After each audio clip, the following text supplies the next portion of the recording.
The morning sun cast long shadows across the dusty main street of Dustwood Hollow as Cole Maddox rode into town. His weathered hat sat low over his eyes, and the leather of his saddle creaked with each step his bay mare took.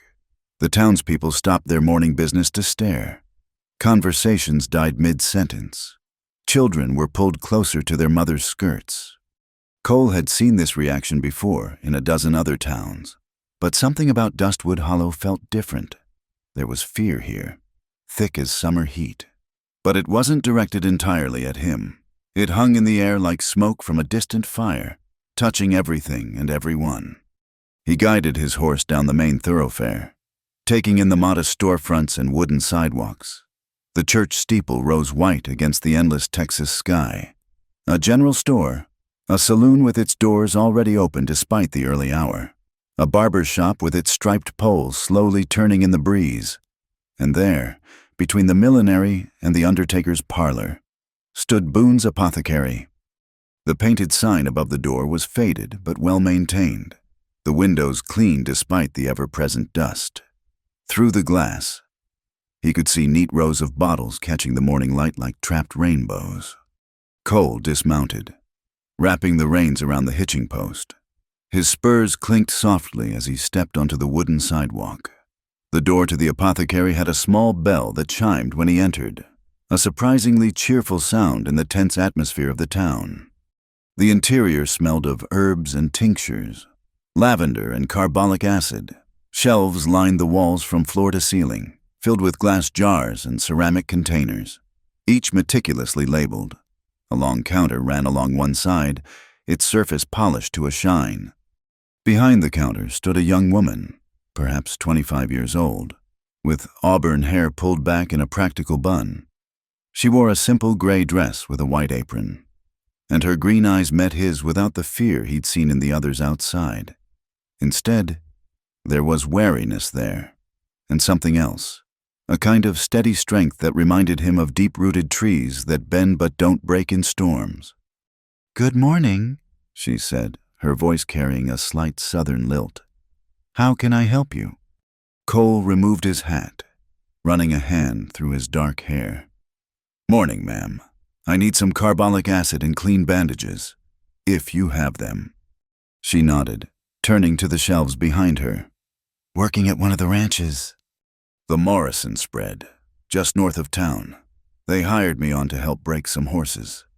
Her hands paused for just a moment as she reached for a bottle. "The Morrison Ranch," she repeated softly.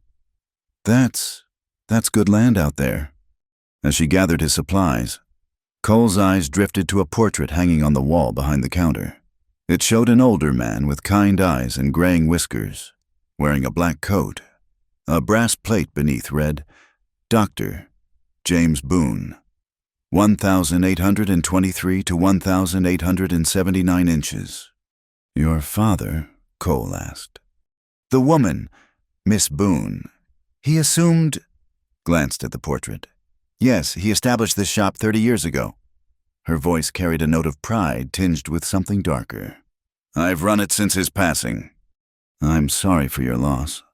She looked at him then, really looked at him, as if trying to read something written in the lines of his face. "It was 5 years ago. The town said it was his heart, but—" She shook her head, returning to wrapping his purchases in brown paper. Cole noticed how the morning light caught the amber bottles on the highest shelf, how her fingers moved with practiced efficiency, how she kept glancing toward the window as if expecting trouble. He'd learned to read people over the years, and everything about Miss Boone spoke of someone carrying secrets and sorrows. The bell above the door chimed again. The temperature in the room seemed to drop as Sheriff Greeley entered. He was a thin man with a gray mustache and eyes like chips of flint. His badge caught the light as he hooked his thumbs in his gun belt. "Miss Lila," he said, tipping his hat slightly. Then his gaze fixed on Cole. "Don't believe we've been introduced. Stranger." "Cole Maddox," Cole said evenly. "Just hired on at the Morrison Ranch." The sheriff's eyes narrowed. "Maddox, that name sounds familiar. You wouldn't happen to be related to Eli Maddox?" "Would you?" Cole's jaw tightened almost imperceptibly. My younger brother.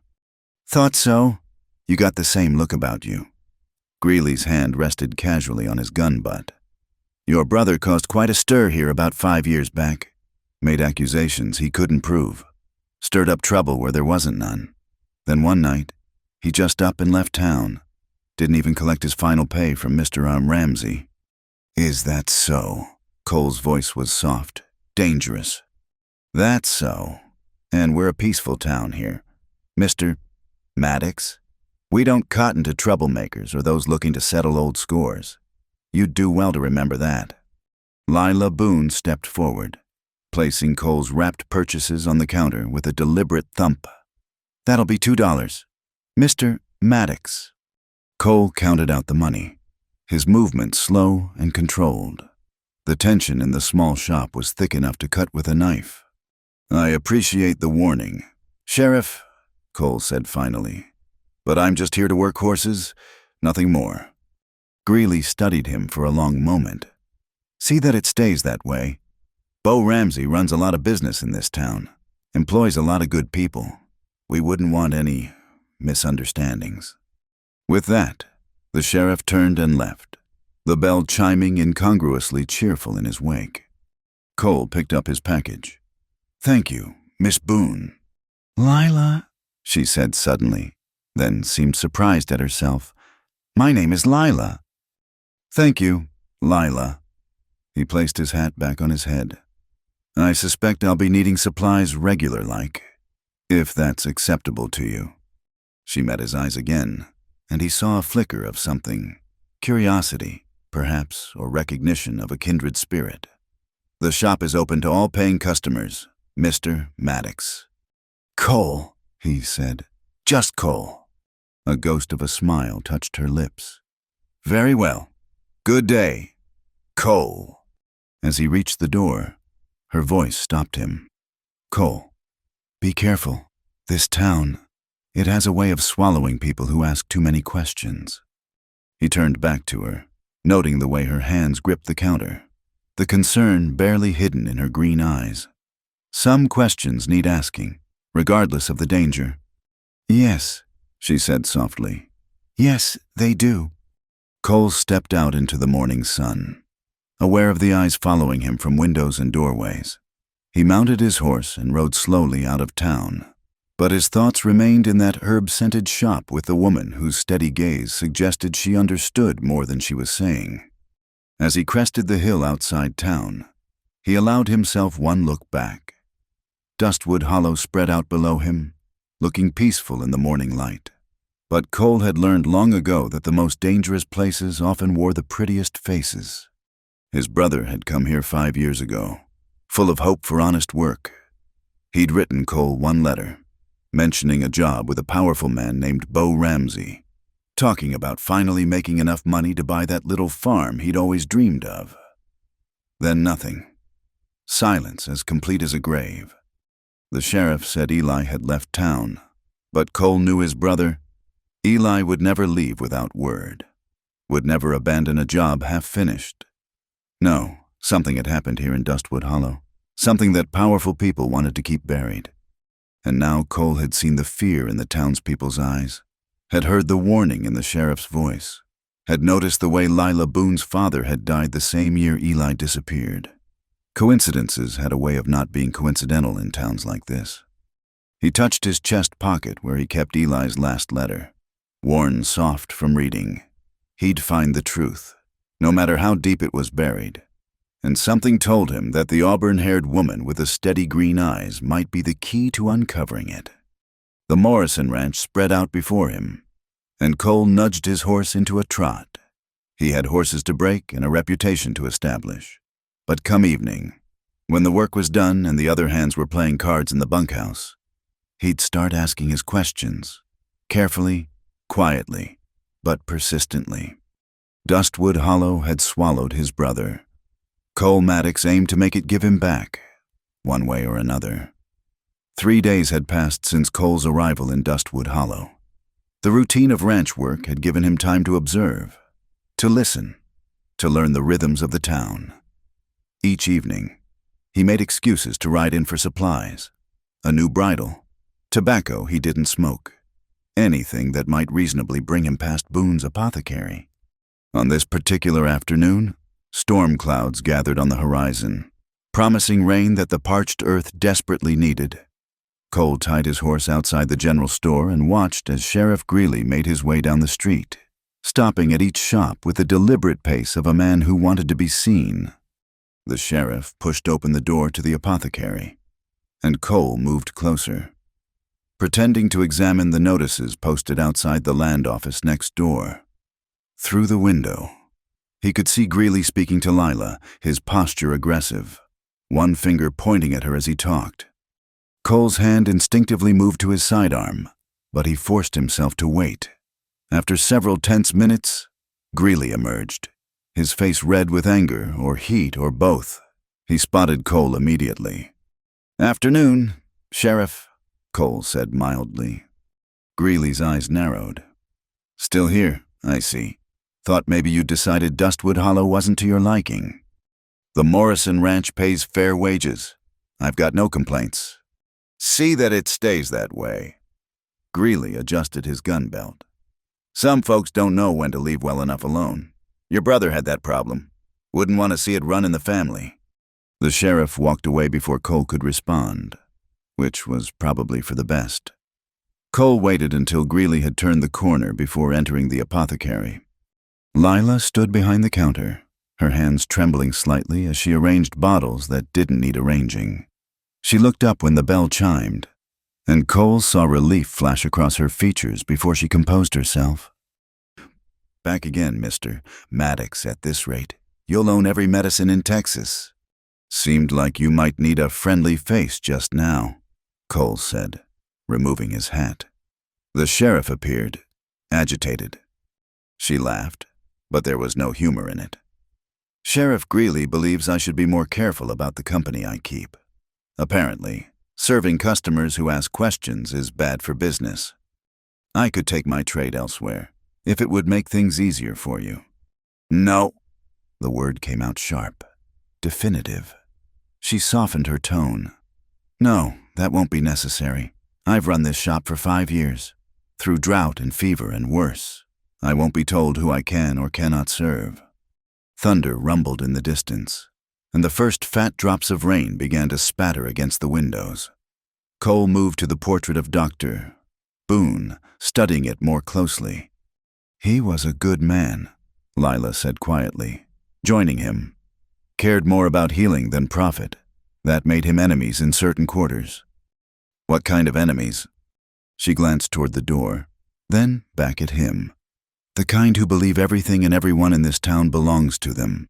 The kind who don't tolerate opposition. Bo Ramsey." The name hung between them like a loaded gun. Lila's face went pale, but she nodded. "Among others, Mr.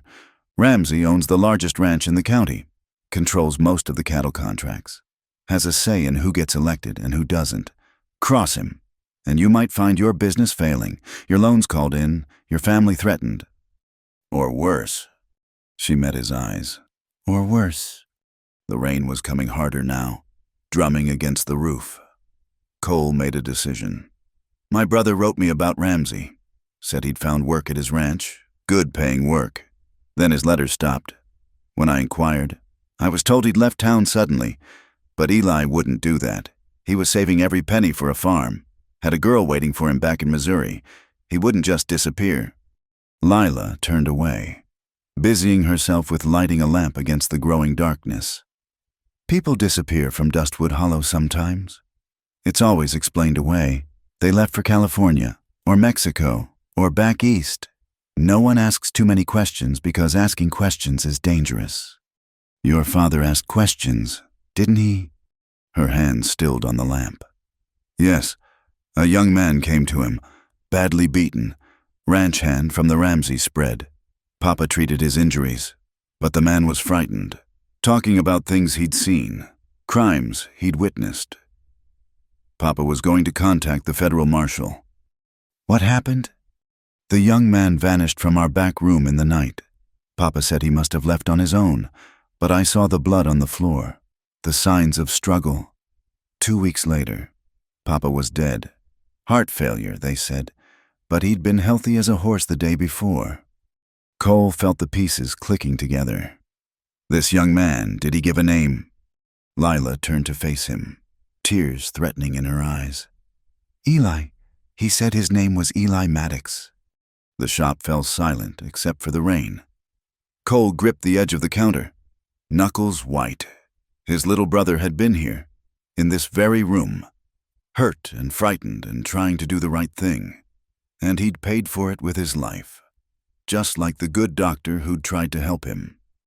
I'm sorry, Lila whispered.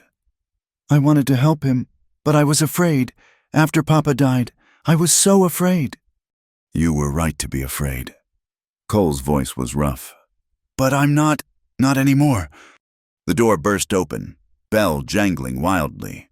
A young boy, maybe 12 years old, stood dripping in the doorway. Miss Lila, come quick.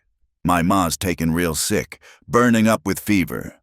Lila immediately grabbed her medical bag, professional instincts overriding everything else. The Hendricks place. The boy nodded. She turned to Cole. I have to go. In this storm, let me drive you. She hesitated only a moment before nodding. Cole helped her into her cloak and carried her bag as they hurried to his horse.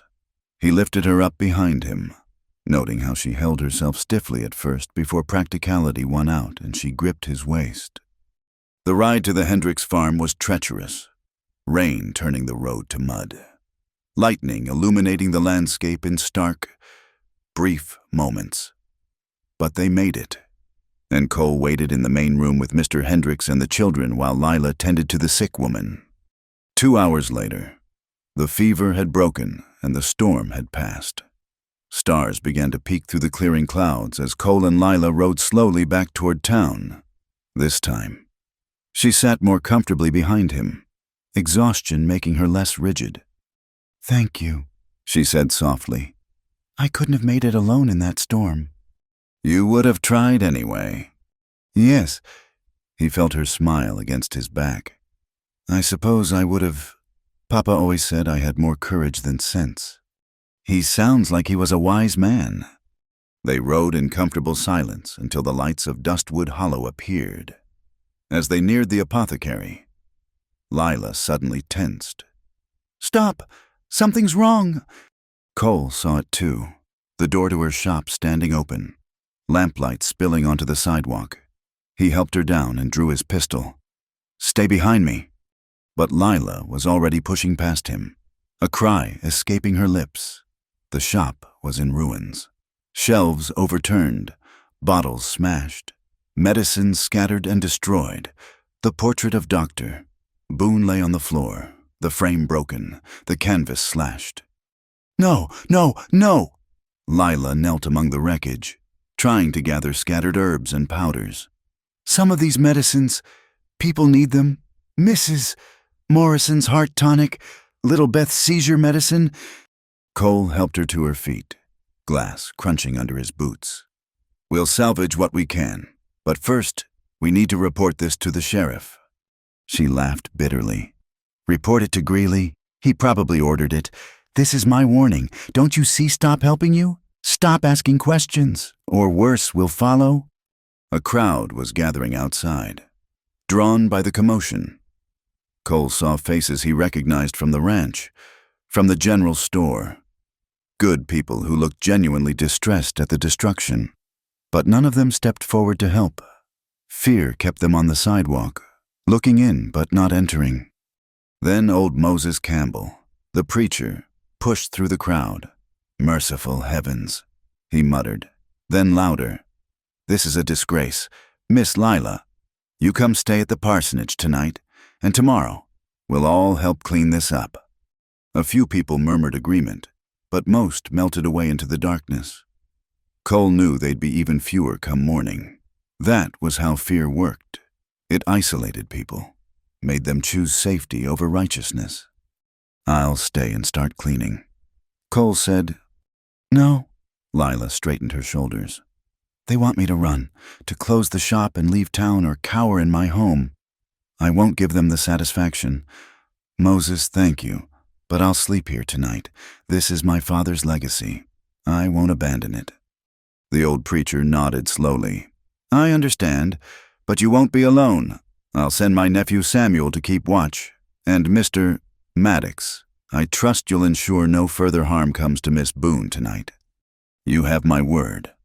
As the crowd dispersed, Cole and Lila began the slow work of cleaning. They worked in silence mostly, sorting what could be saved from what was lost. Near dawn, exhausted and covered in dust, they sat on the steps behind the counter, sharing a flask of whiskey Cole had found unbroken. They'll come back, Lila said quietly. This was just the beginning. Then we'd better be ready. Cole took a swig and passed her the flask. Your father kept records, didn't he, of everyone he treated? Yes, detailed records. They're hidden in... She paused, suddenly wary. I'm not the enemy. Lila, your father tried to help my brother. That makes us allies in this. She studied his face in the lamplight, then made her decision. There's a hidden compartment behind the cabinet. Papa showed me before he died. Made me promise to keep it secret. All his records from the last year of his life are there. Including notes about Eli. Including everything. He knew something might happen to him. He wanted to leave evidence. Cole felt a surge of hope. Then we have what we need. Proof of what really happened. Proof is only useful if someone's willing to act on it. Greeley won't. The mayor won't. And anyone else is too frightened. Then we go outside Dustwood Hollow. Federal marshals, Texas Rangers. Someone who isn't in Ramsey's pocket. Lila leaned against his shoulder, too tired to maintain proper distance. You make it sound simple. Simple, no. Necessary, yes. He put his arm around her, felt her relax against him. We'll get through this, Lila. Your father and my brother deserve justice. And what about us? She asked softly. What do we deserve?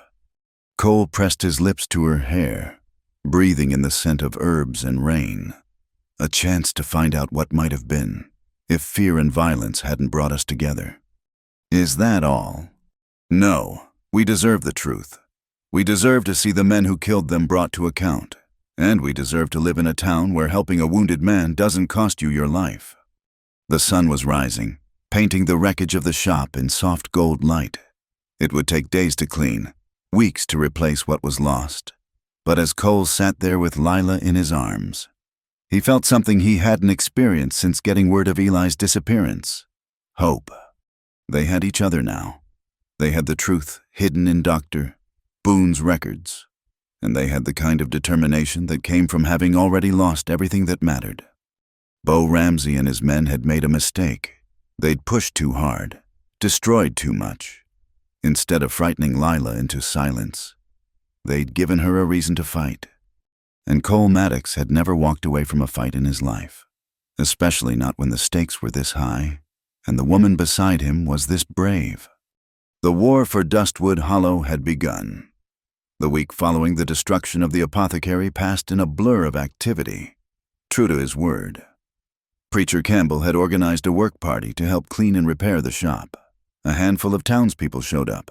The widow Martinez with her 2 sons, old Thomas the blacksmith, and, surprisingly, young Samuel Hendricks, whose mother Lila had saved during the storm, but most stayed away, fear of Bo Ramsey's retribution keeping them at a safe distance. Cole continued his work at the Morrison Ranch during the days, but his evenings belonged to the apothecary. He helped Lila sort through salvageable medicines, repair broken shelves, and slowly restore order to the chaos. They worked side by side, and in those quiet hours, something deeper than alliance grew between them. On the 7th night, after the last helper had gone home, Lila finally showed Cole the hidden compartment. Behind a false panel in her father's old medicine cabinet lay a leather-bound ledger and a bundle of papers tied with string. Papa was always meticulous, she said, running her fingers over the worn leather. He recorded everything, every patient, every injury, every suspicious death.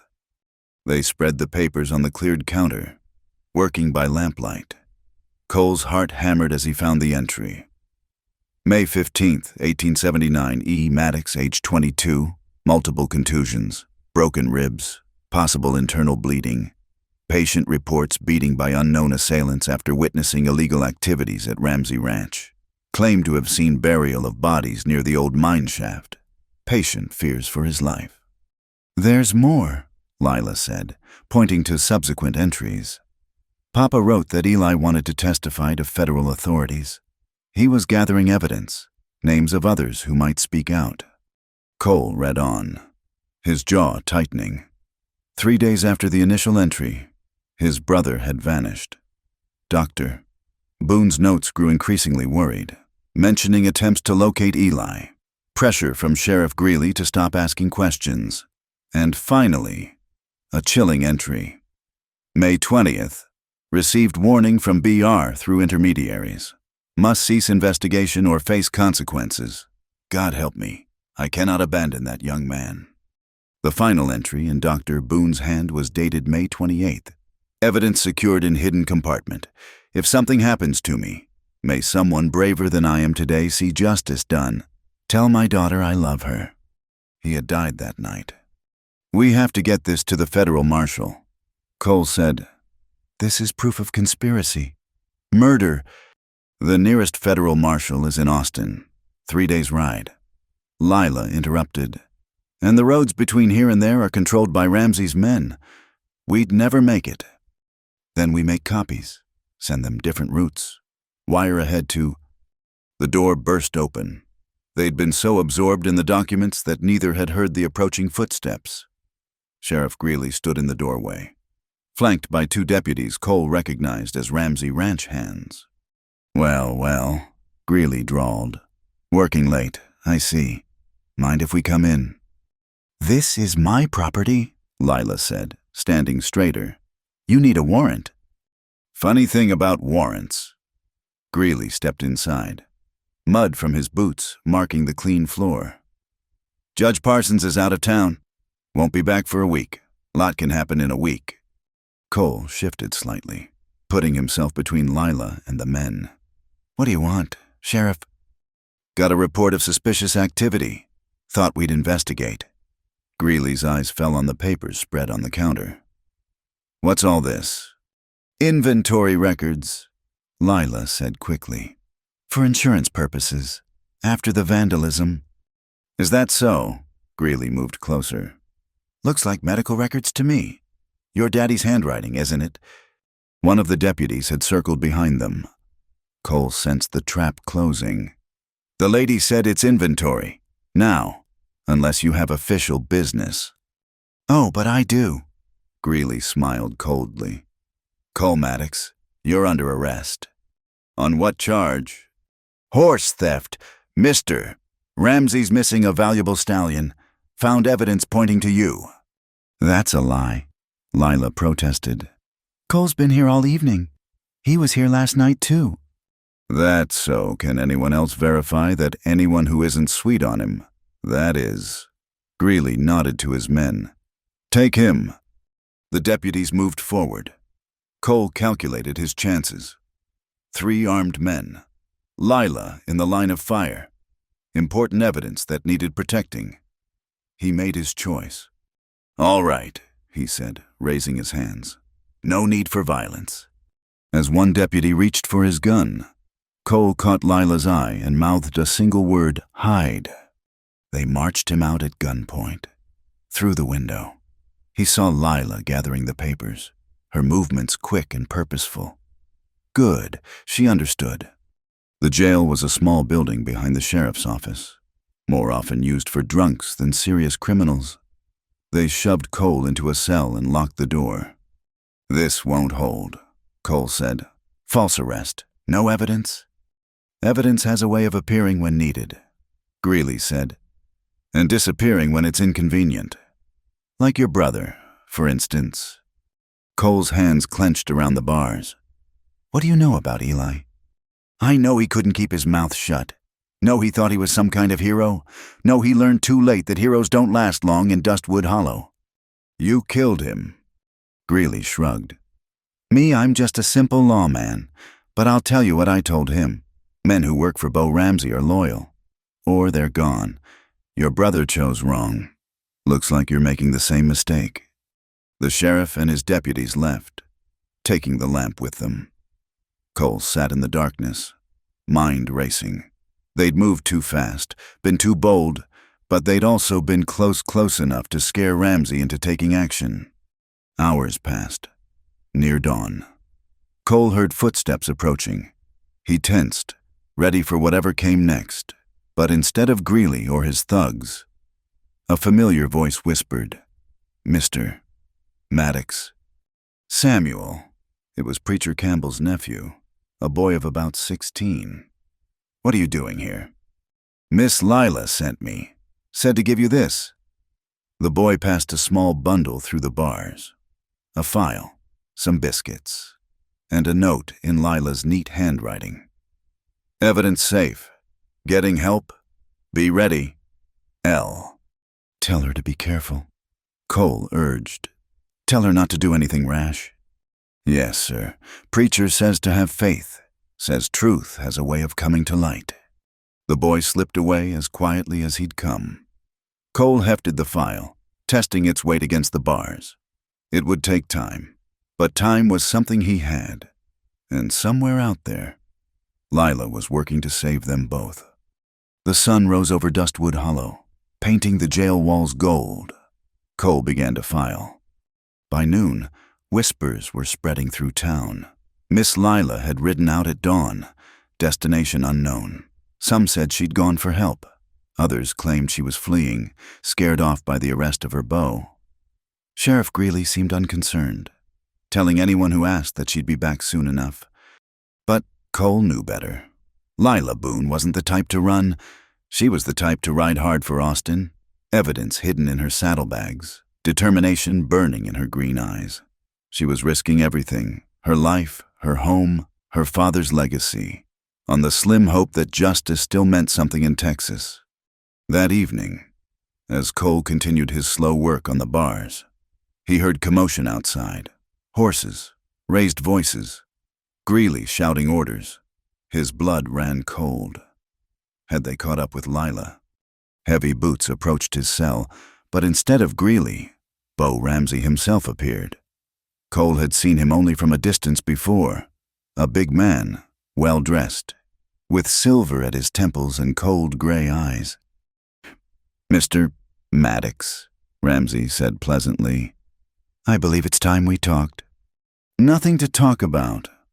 "Oh, but there is. You see, I'm a reasonable man. I understand you're upset about your brother, natural feeling. But Eli brought his troubles on himself. He was stealing from me, selling information to my competitors. When confronted, he attacked my foreman. Tragic accident. What happened next?" "Liar," Ramsey sighed. "The truth is what I say it is in this town. Mr. Maddox, but I'm willing to be generous. Leave Dustwood Hollow tonight. I'll drop the charges. Give you a horse and supplies. You can start fresh somewhere else. And Lila. Miss Boone will be encouraged to see reason. The apothecary was her father's dream, not hers. I'll buy it from her at a fair price. Help her relocate somewhere more suitable." Cole stood slowly, meeting Ramsey's eyes through the bars. "You killed my brother. You killed Dr. Boone. How many others?" "Progress requires sacrifice." Ramsey said, "This land was nothing before I came. I brought cattle, jobs, prosperity. If a few malcontents had to be removed along the way, well, that's the price of civilization." "That's the price of your empire. You mean—" "Call it what you like. The offer stands until sunrise. After that—" Ramsey spread his hands. "Horse thieves sometimes try to escape. Tragic when they're shot in the attempt." He left Cole alone with that threat hanging in the air. Cole returned to his filing with renewed urgency. The bar was nearly through. Another hour, maybe two. But as midnight approached, he heard something that made his heart sink. Horses returning, lots of them. Angry voices, a woman's cry of protest. They'd caught her. Minutes later, Greeley appeared with a satisfied smirk. "Thought you'd like to know. Miss Boone's back in town. Seems she had some kind of accident on the road. Horse threw her. Lucky my boys were there to help. If you've hurt her, now, we're not barbarians. She's resting at Doc Hartley's place, though I did have to confiscate some interesting papers she was carrying. Seems she stole property belonging to Bo Ramsey.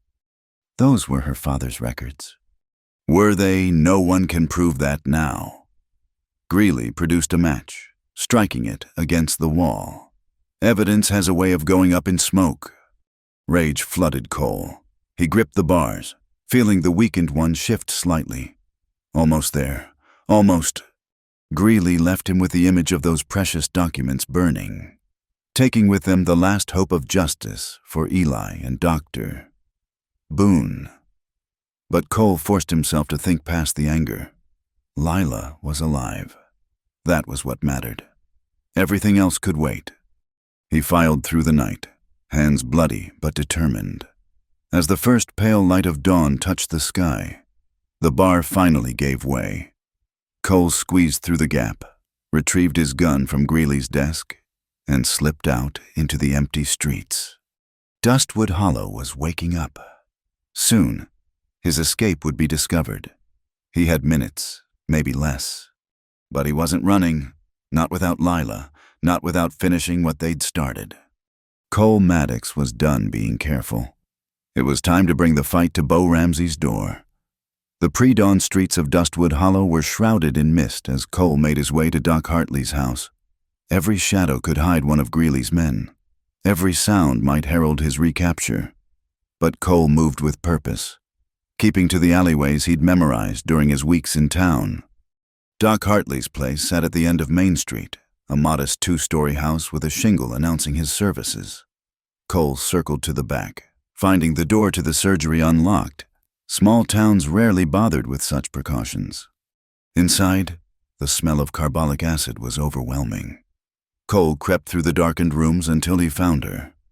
Lila lay on a narrow bed, her face pale and bruised, her riding dress torn and muddy, but she was breathing steadily, and when Cole gently touched her hand, her eyes fluttered open. "Cole," her voice was weak but clear. "How did you—" "Shh."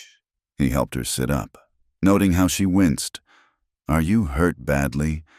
Bruised ribs? Twisted ankle? Nothing serious. But Cole, the papers." "I know," Greeley told me. He cupped her face gently. "It doesn't matter. You're safe. That's what counts." "No." She gripped his hands with surprising strength. "You don't understand.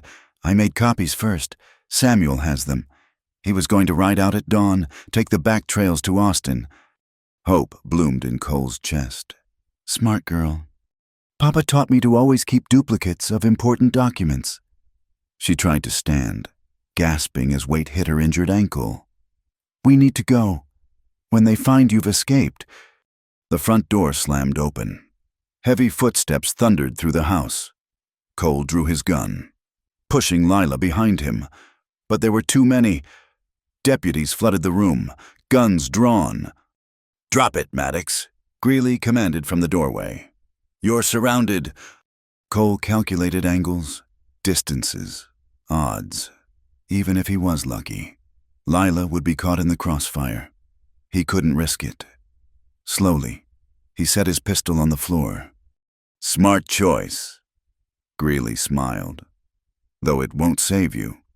Attempting escape, breaking into Doc Hartley's home, threatening Miss Boone." "Liar." Lila stepped forward despite her injuries. "He was helping me." "Now, Miss Boone, you've had a traumatic experience, not thinking clearly." Greeley nodded to his men. "Take them both, mister. Ramsey wants to handle this personally." They were marched through the awakening town, past citizens who peered from windows and doorways but didn't intervene. Cole saw Moses Campbell standing outside his church, the old preacher's face grave. Thomas the blacksmith paused in lighting his forge. The widow Martinez clutched her shawl tighter. All watching, all silent. The Ramsey Ranch sprawled across thousands of acres north of town. The main house a testament to wealth built on violence. Bo Ramsey waited on the wide porch, dressed as if for a social call rather than an execution. "Miss Boone," he said courteously. "I apologize for the rough treatment. My men can be overzealous." "Save your false courtesy," Lila spat. "I know what you are." "Do you?" "I'm a builder, my dear. I took this worthless scrubland and made it profitable. I brought civilization to the frontier." "You brought murder and fear." Ramsey's pleasant mask slipped. "Your father never understood the necessity of progress. Neither did the Maddox boy. Idealists, both of them. And look where it got them." "Where's my brother's body?" Cole demanded. "He deserves a proper burial." "The desert has a way of claiming its own," Ramsey said. "But we're not here to discuss the past. We're here to secure the future." He turned to Lila. "I understand copies were made of certain documents. Where are they?" "I don't know what you're talking about." Ramsey sighed. "Miss Boone, I'm offering you a choice. Tell me where the copies are, and you can leave Texas alive. Refuse, and..." He gestured to a stand of cottonwood trees near the ranch house. Rope already hung from a sturdy branch. "You wouldn't dare," Lila said, but uncertainty colored her voice. "People would ask questions." Would they? A woman traveling alone, caught in the company of an escaped prisoner, frontier justice can be swift. Ramsey pulled out his pocket watch. "You have 5 minutes to decide." Cole tested the ropes binding his wrists. Too tight, too well tied. But he noticed something else. Movement in the brush beyond the ranch buildings. Riders approaching, trying to stay hidden. "Time's wasting," Ramsey said. 4 minutes. Lila lifted her chin. "I'll never tell you. Those papers are beyond your reach now." 3 minutes. More movement. Cole counted at least a dozen riders, spreading out to surround the ranch. His heart raced. Who were they, Ramsey's men returning from patrol, or... 2 minutes. "Wait," Cole said loudly. "Buying time. I'll make a deal. Let her go, and I'll tell you everything. Where the copies are, who else knows. All of it." Lila turned to him in shock. "Cole, no!" 1 minute. That's when Cole saw him. Samuel Campbell, the preacher's nephew, barely visible behind a water trough. The boy held up 3 fingers, then 2, then 1. "Time's up," Ramsey began, but his words were cut off by a shout from the ranch entrance. "Bo Ramsey, this is Federal Marshal John Dutton. You're surrounded, throw down your weapons." Chaos erupted. Ramsey's men scrambled for cover as a dozen riders swept into the ranch yard, badges glinting in the morning sun. Gunfire crackled through the air. In the confusion, Cole threw himself sideways, knocking Lila to the ground and shielding her with his body. The fight was brief but fierce. Ramsey's men, caught off guard, quickly surrendered. Greeley tried to run but was brought down by a marshal's lasso, and Bo Ramsey himself stood frozen on his porch, watching his empire crumble in minutes. As the dust settled, Marshal Dutton dismounted. He was a tall, weathered man with keen eyes and a face carved by years of frontier justice. Samuel Campbell rode beside him, grinning triumphantly. "Made it to Austin in record time," Samuel announced. "The marshal was already investigating Mr. Ramsey for cattle rustling and mail fraud. Your evidence was just what he needed." Dutton cut Cole's bonds, then helped Lila to her feet. "Ma'am, young Campbell showed me your father's records. I'm sorry for your losses, both of you, but justice will be served now." "My brother?" Cole asked. Dutton's face grew grim. "We'll search the old mine shaft mentioned in the doctor's notes. If he's there, he'll get a proper burial." As Ramsey was led away in irons, he passed close to Cole and Lila. "You think you've won? I have lawyers' connections." "You have nothing," Marshal Dutton interrupted. "The evidence is overwhelming. Murder, conspiracy, corruption.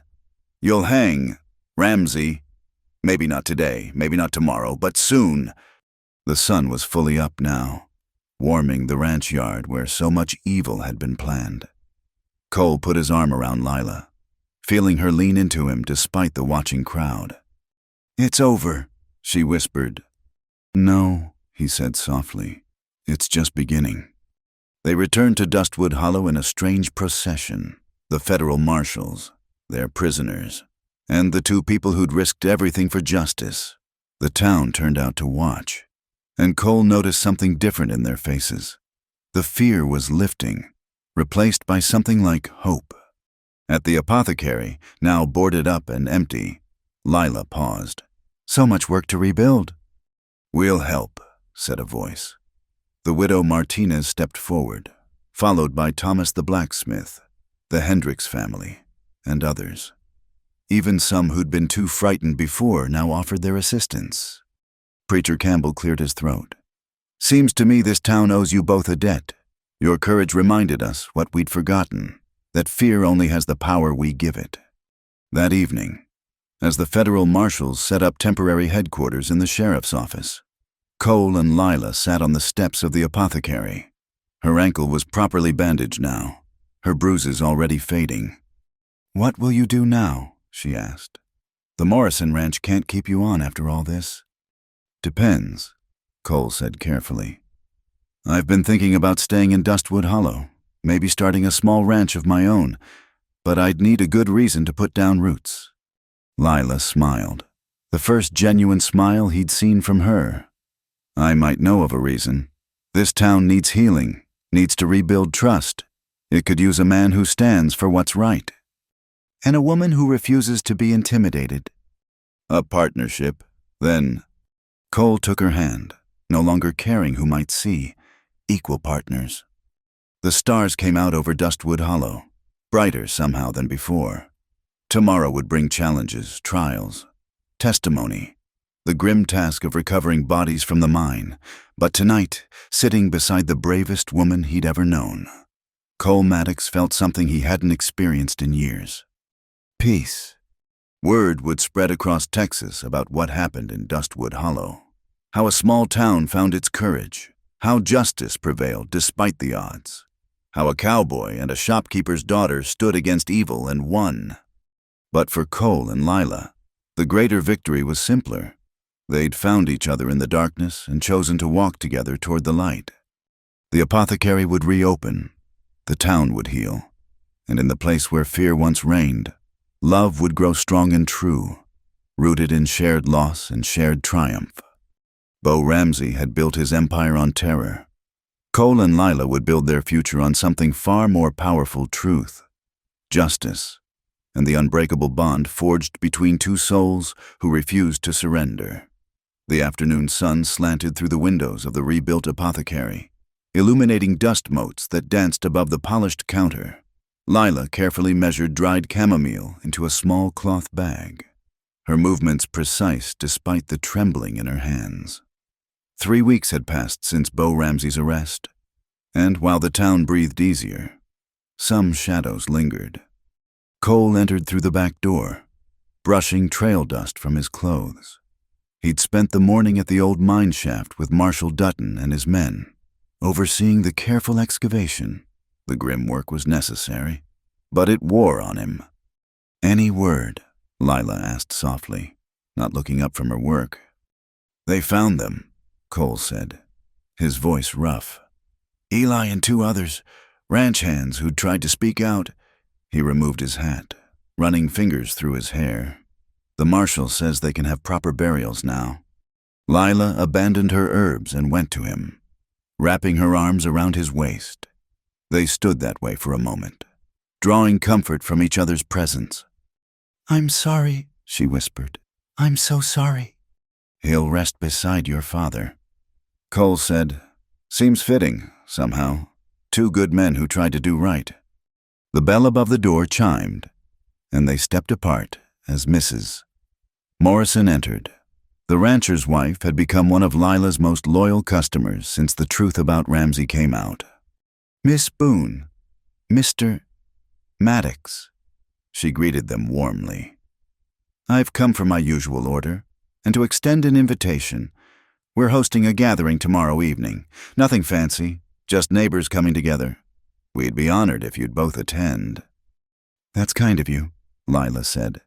"But with everything that's happened—" "That's precisely why we need it." "Mrs." Morrison interrupted gently. "This town has been divided by fear for too long. It's time we started healing. Together." After she left with her medicines, Cole found Lila staring out the window at the street where so much had changed. "You should go," he said. "The town needs to see you moving forward." "Us," she corrected. "They need to see us. You're part of this community now. Cole Maddox, whether you like it or not." He smiled, the expression still feeling foreign after so much grimness. "Never thought I'd be settling down in the place that took my brother." "Maybe that's exactly why you need to transform it from a place of loss to a place of purpose." That evening, as they worked together restocking shelves, Marshal Dutton arrived with a thick envelope. His expression was serious as he handed it to Cole. "From the federal prosecutor," Dutton explained. "Ramsey's trial is set for next month in Austin. You'll both need to testify." Cole felt Lila tense beside him. Testifying meant reliving everything, facing Ramsey again, exposing their pain to public scrutiny. "We'll be there," Cole said firmly. Dutton nodded. "There's more. We've been investigating Ramsey's operations across 3 counties. The man had a network of corrupt lawmen, intimidated witnesses, disappeared opponents. Your courage in standing up to him has inspired others to come forward." "How many others?" Lila asked. "Dozens. Families who lost loved ones, ranchers who were forced out, women who—" Dutton paused delicately. "Let's just say Ramsey's crimes went deep. But it's all unraveling now, thanks to you two." After the marshal left, they sat in the gathering dusk, the weight of revelation heavy between them. "I keep thinking about all those others who suffered in silence," Lila said. "If we'd acted sooner—" "Don't," Cole interrupted. "That thinking leads nowhere good. We acted when we could, how we could. That has to be enough." The next evening, they arrived at the Morrison Ranch to find it transformed. Lanterns hung from every post and tree, casting warm light across the yard. Tables groaned under the weight of food contributed by neighboring families. Children ran between the adults' legs, their laughter a balm to wounded hearts. What surprised Cole most was the turnout, not just the few brave souls who'd helped rebuild the apothecary, but scores of townspeople. Even some who'd been Ramsey supporters came, subdued and uncertain, but present. Preacher Campbell offered a blessing before the meal, his words carefully chosen. "Lord, we thank you for deliverance from fear, for the courage of those who stood when standing seemed impossible. Help us build a community worthy of their sacrifice. Amen." As they ate, Cole noticed how people gradually mixed, former divisions blurring. Thomas the blacksmith sat with one of Ramsey's former cowboys, both men finding common ground in their craft. The widow Martinez shared recipes with the banker's wife, their children playing together nearby. "It's working," Lila murmured, wonder in her voice. "They're actually talking to each other." "Fear divides," Cole observed, "but shared relief can unite." Later, as couples began dancing to fiddle music, Mrs. Morrison approached them. "I have something for you," she said, pressing an envelope into Lila's hands. "From the Ranchers Association. It's a fund to help rebuild what Ramsey destroyed, the apothecary, but also, well, we thought Mr. Maddox might want to start that ranch he mentioned." Lila opened the envelope, gasping at the amount. "We can't accept this." "Oh, you can and you will." "Mrs." Morrison said firmly. "Consider it an investment in Dustwood Hollow's future." As the evening progressed, Cole found himself drawn into conversations about horses, about land, about the future. Men who'd once eyed him with suspicion now sought his opinion. He was becoming what he'd never expected, a respected member of the community. Near midnight, as the gathering wound down, Old Moses Campbell approached them. "Might I have a word?" They followed him to a quiet corner of the yard.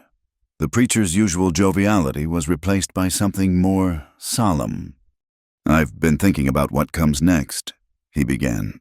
"Ramsey's gone, but the conditions that allowed him to flourish remain: poverty, isolation, lack of education. If we don't address these, another Ramsey will rise eventually." "What are you suggesting?" Lila asked. "A school," Campbell said. "A real school, not just the few hours a week I manage. And a lending library, maybe a civic committee to ensure no one person gains too much power again." "All good ideas." Cole agreed. "But who'll organize it? Who'll fund it?" Campbell smiled then, his eyes twinkling. "Why, the two heroes of Dustwood Hollow, of course. You've already shown the town what courage looks like. Now show them what building looks like." As they walked home under the stars, Lila's hand in his, Cole marveled at the turn his life had taken. He'd come seeking vengeance and found justice. He'd come alone and found partnership. He'd come to destroy and learn to build. "The preacher's right," Lila said. "We can't just tear down the old. We have to create something new. Together. Always together." They paused outside the apothecary, looking at the building that had been destroyed and rebuilt, that had housed tragedy and hope in equal measure. "I've been thinking," Lila said, "about the ledger, about all those secrets it held." "What about it?" "Knowledge can be a burden or a tool. Papa used it to try to bring justice and paid the price. But what if we used knowledge differently? What if we created new ledgers, not of crimes and victims, but of needs and resources? What if we documented not what divides us, but what could unite us?" Cole considered this. A different kind of record-keeping, building trust instead of cataloging mistrust. Exactly. They entered the shop, and Cole lit the lamps while Lila retrieved a fresh ledger from beneath the counter. On the first page, she wrote in her neat hand, "Dustwood Hollow Community Records, a new beginning." "First entry?" Cole asked. Lila smiled. "Samuel Campbell offered to teach reading to anyone interested, free of charge." "Second entry," Cole added. "Thomas Griffith will train apprentices in blacksmithing. No prior experience needed." They continued adding names, skills, offers of help. The ledger that had once documented death now celebrated life and possibility. As dawn approached, exhaustion finally overtook them. But it was a good exhaustion, born of hope rather than fear. "We should rest," Lila said. "Tomorrow brings the actual work of building." "Let it come," Cole replied. "We've faced worse than hard work." They climbed the stairs to the small apartment above the shop. At the landing, Lila paused. "Cole, do you think Eli and my father would approve of what we're trying to do?" Cole drew her close, pressing his lips to her forehead. "I think they'd be proud. They died trying to bring truth to light. We're honoring that by building something worth protecting." Outside, Dustwood Hollow slept peacefully. No longer a town ruled by fear. Not yet the community it could become. But somewhere in between, in that hopeful space where transformation lives. The apothecary stood solid and welcoming, its windows reflecting the first light of dawn. Inside, two ledgers rested side by side, one documenting the dark past, the other mapping a brighter future. And upstairs, two souls who'd found each other in the midst of tragedy finally allowed themselves to rest, knowing that tomorrow's challenges would be faced together, with a town ready to follow their lead towards something better. The work of justice was nearly complete. The work of healing had just begun. The midnight oil burned low in the apothecary as Lila carefully transcribed the last of her father's salvaged notes. A month had passed since the Morrison gathering, and change swept through Dustwood Hollow like a cleansing wind. Yet tonight, something felt different. Wrong. Cole burst through the door, his face grim. "Riders coming. 6 of them, moving fast from the south." Lila's hand stilled on the page. They'd known this might happen. Ramsey had friends, business partners who stood to lose fortunes with his imprisonment. The trial in Austin was only 2 weeks away. "How long?" she asked, already moving to secure the most vital documents. 20 minutes, maybe less. Cole checked his revolvers, a gesture that had become too familiar lately. "I've sent Samuel to alert the marshal's deputies." "They're camped 5 miles out," Lila said. "They won't make it in time." The sound of hoofbeats grew louder. Cole moved to the window, peering through the curtains. "They're splitting up. 3 heading for the jail. 3 coming this way." "They're after the evidence," Lila realized. "The original ledger." "Then they'll be disappointed." Cole had moved the crucial documents to the church days ago, with Preacher Campbell's blessing, but the writers wouldn't know that. The front door exploded inward. 3 men entered, dust-covered and hard-faced, guns drawn. The leader, a scarred man with cold blue eyes, smiled without warmth. "Miss Boone, Maddox, no need for unpleasantness. We're here for the doctor's ledger. Hand it over, and we ride on." "I don't know what you're talking about," Lila said steadily. The scarred man sighed. "Frank Garrison's the name. I rode with Ramsey for 10 years. That ledger has information that could harm good people who had no choice but to follow orders. We're not all monsters. Miss Boone, some of us just want to start fresh." "Like the men who beat my brother." Cole's voice was deadly quiet. "Like those who threatened Dr. Boone." "I had no part in that," Garrison insisted. "But I'll do what I must to protect my family. The ledger, please." The standoff stretched taut. Then, unexpectedly, the church bell began to ring. Urgent, insistent peals that shattered the night. Within moments, answering shouts came from across town. "Seems the town's awake," Cole observed. "Still want to do this?" Garrison's men shifted nervously. Through the broken door, they could see lanterns lighting windows, townspeople emerging with rifles and shotguns. Dustwood Hollow had learned to defend itself. "The ledger," Garrison repeated, but uncertainty colored his voice now. "It's not here," Lila said. "And even if it was, do you think destroying it would change anything? We've made copies, sent them to Austin, Denver, even Washington. The truth is beyond your reach now." The sound of running feet grew closer. Thomas the blacksmith appeared in the doorway, hammer in hand. Behind him came others, the widow Martinez with her sons, Mrs. Morrison, even old Doc Hartley carrying his medical bag and an ancient pistol.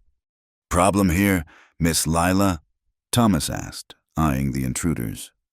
Garrison looked at his men, then at the growing crowd. "This isn't over," he said. "There are powerful people who won't let Ramsey's trial proceed." "Then they'll have to go through us," said a new voice. Preacher Campbell stepped forward, his usual gentle demeanor replaced by steel. "All of us." For a moment, violence hung in the air like smoke. Then Garrison holstered his gun. "We're leaving, but mark my words, testifying against Bo Ramsey will have consequences." They backed out slowly, mounted their horses, and rode hard into the night. The crowd remained until the hoofbeats faded, then gradually dispersed, neighbors checking on neighbors, the bonds of community strengthening with each shared glance. "Thank you," Lila said to those who remained. "All of you." "We protect our own," Thomas said simply. "Ramsey taught us what happens when we don't." After everyone left, Cole and Lila sat among the wreckage of the door, exhaustion and relief warring in their faces. "They'll be back," Cole said, "or others like them." "Let them come." Lila's voice held new determination. "We're not alone anymore." The next morning brought unexpected visitors. A well-dressed couple in their 50s arrived in an expensive carriage, asking for Cole at the apothecary. The woman had Cole's dark hair and eyes, though hers were reddened from crying. "Aunt Margaret," Cole stared in disbelief. "Uncle Charles." "We came as soon as we received Marshal Dutton's letter," Margaret said, embracing her nephew. "Oh, Cole, we should have come looking when Eli stopped writing. We should have known something was wrong." Charles Maddox, a successful merchant from St. Louis, shook Cole's hand firmly. "We're here for the funeral and the trial. Eli was family. We failed him once. We won't fail him again." The funeral took place that afternoon. The small cemetery overlooked the valley, a peaceful spot where Dr. James Boone had been laid to rest 5 years earlier. Now Eli Maddox would join him, along with the 2 other ranch hands who died for speaking truth. Half the town attended. Preacher Campbell spoke of courage and sacrifice, of young men who refused to be silenced. Lila sang Amazing Grace in a clear, sweet voice that brought tears to hardened eyes. And Cole, standing between his aunt and the woman he loved, finally allowed himself to grieve. He wanted to buy a farm, Cole said when it came time to speak. 40 acres near Blue Creek. He was saving every penny, writing to his girl back home about the life they'd build. He died because he wouldn't stand by while others suffered. That's the brother I'll remember.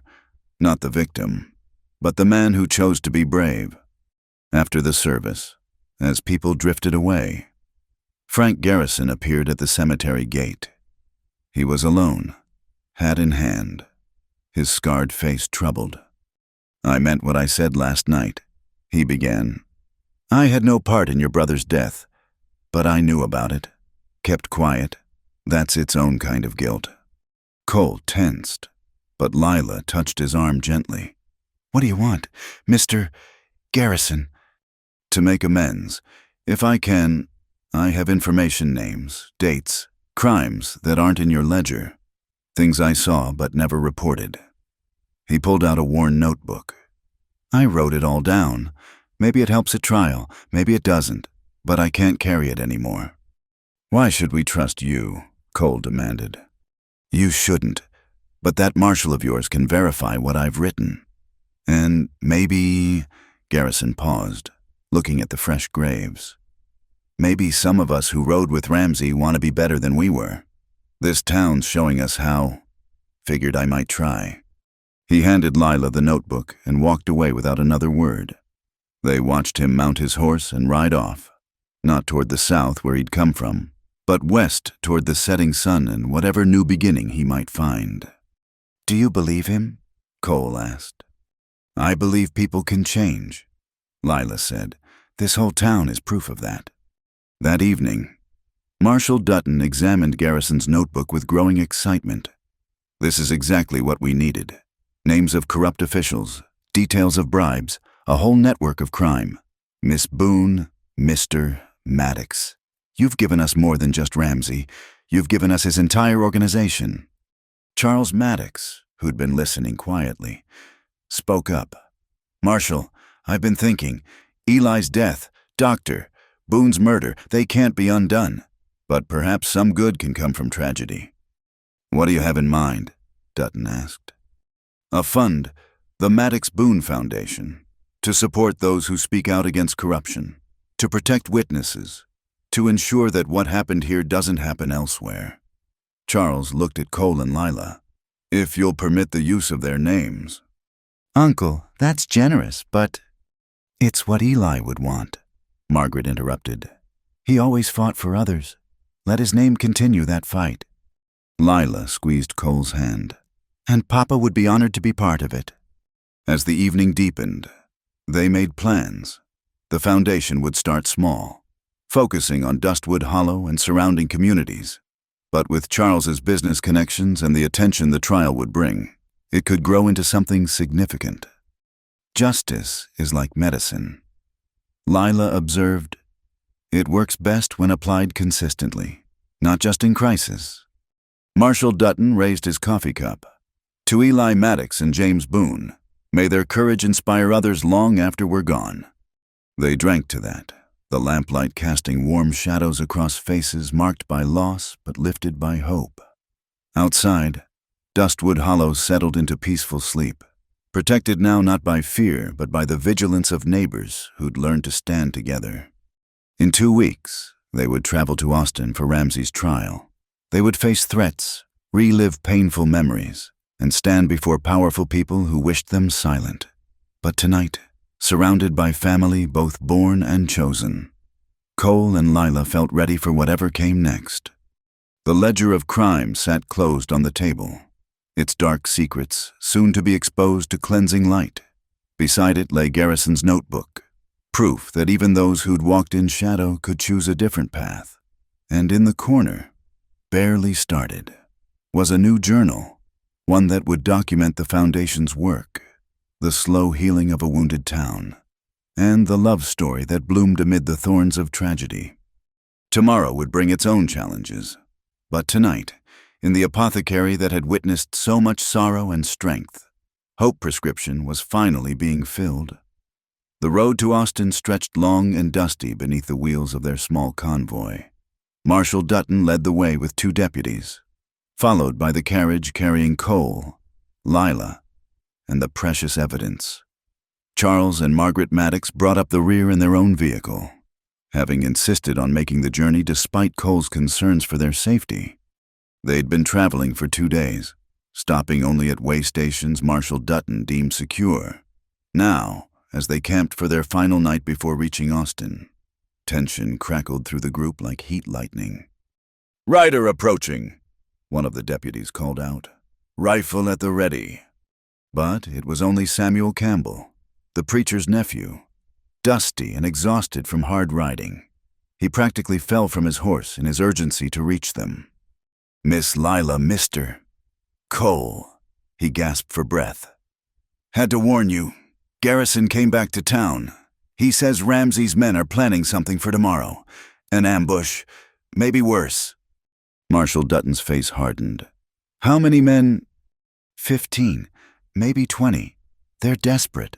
Marshal, if Ramsey testifies, he'll implicate dozens of others." Cole felt Lila's hand slip into his. They'd known this might happen, but knowing didn't make it easier. "We could take a different route," one deputy suggested. "No." Dutton's voice was firm. "They'll be watching all approaches to Austin. Better to face them on ground of our choosing." He studied the terrain with a soldier's eye. "There's a box canyon 5 miles ahead. Good defensive position if we reach it first." They broke camp immediately, moving through the darkness with urgent purpose. The moon provided just enough light to navigate the treacherous trail. By dawn, they'd reached the canyon, a narrow passage between high rock walls, the kind of place where a few determined defenders could hold off a larger force. "Samuel, ride hard for Austin," Dutton ordered. "Tell Judge Patterson we might be delayed, and bring help if you can." The boy nodded and spurred his tired horse onward. The rest of them prepared for siege. They didn't wait long. As the morning sun painted the canyon walls gold, dust clouds announced the approach of many riders. Cole positioned himself behind a boulder, Lila beside him despite his protests. "I'm not hiding in the carriage while you fight," she said firmly, checking the load in her father's old pistol. "We stand together or not at all." The riders appeared at the canyon mouth, rough men with hard faces, led by someone Cole recognized with a jolt. Sheriff Greeley, supposedly in jail awaiting trial, sat his horse with familiar arrogance. "Well, Marshal," Greeley called out, "seems you've got yourself in a tight spot. Why don't you send out those witnesses, and we'll let the rest of you ride on." "You know I can't do that." "Greeley," Dutton replied, "how'd you get out anyway?" "Judge Parsons is understanding about bail, especially when properly motivated." Greeley's smile was cold. "Last chance, Marshal, the girl and Maddox, or we take them anyway and you die trying to stop us." For answer, Dutton fired a shot that knocked Greeley's hat from his head. "That's federal property you're threatening. Sheriff, I'd think twice." The battle erupted with shocking suddenness. Gunfire echoed off canyon walls, smoke and dust obscuring vision. Cole found himself fighting with desperate efficiency, always aware of Lila beside him, her aim surprisingly true. Charles Maddox, despite his merchant's clothes, proved he hadn't forgotten his youth on the frontier, his rifle speaking with deadly accuracy. Even Margaret contributed, reloading weapons with steady hands. But they were outnumbered 3-1, and ammunition wouldn't last forever. "They're trying to flank us," a deputy shouted, pointing to riders attempting to scale the canyon walls. That's when they heard a sound that made Greeley's men pause in confusion. Singing. Many voices raised in hymn, growing closer. Over the canyon rim appeared the most unlikely rescue party Cole had ever seen.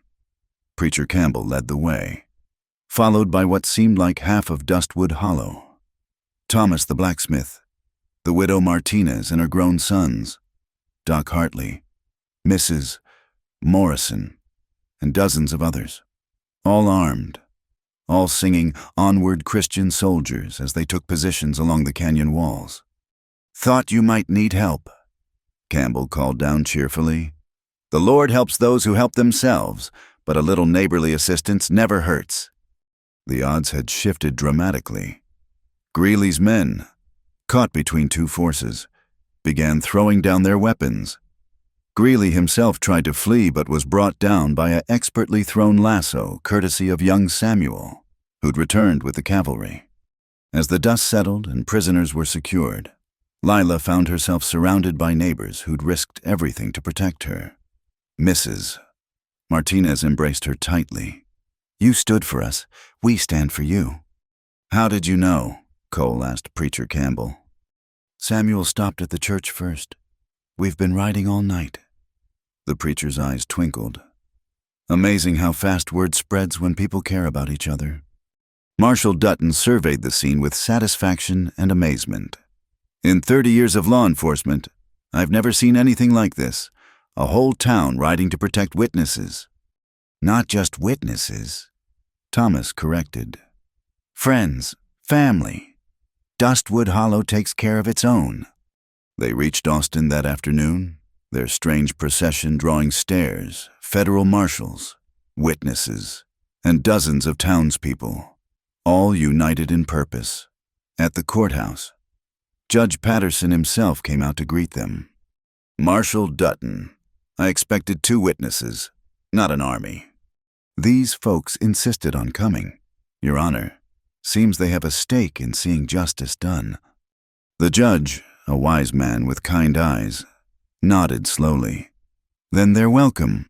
This trial is about more than one man's crimes. It's about whether communities can stand against corruption. Their presence speaks volumes."